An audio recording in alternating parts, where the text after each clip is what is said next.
Здравейте, приятели!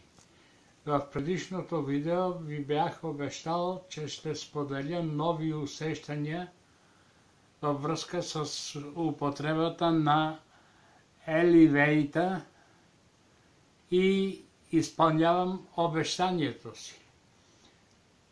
Както знаете, имах проблеми с белия дроб. Не зная от кога, но храчки не бях изхвърлял. Сега, за първи път, без да кашлям, без никакви усилия от моя страна, започнах да изхвърлям храчки, което показва, че Елевейта работи на ниво белия дроб. Друго усещане, това са сърбежите.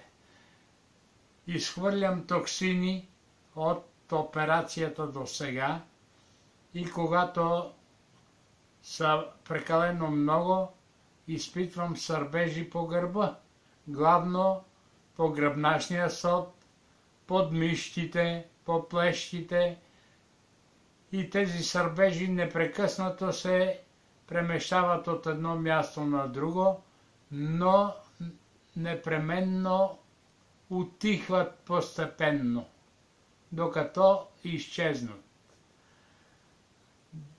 Другото нещо, което усещам и подобрение в простатата жлеза.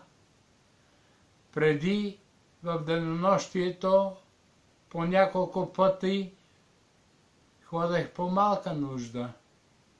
Сега съм в състояние цяла нощ да не ходя.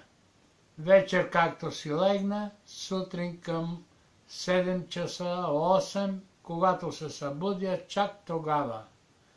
Така че това са новите усещания, които исках да споделя с вас.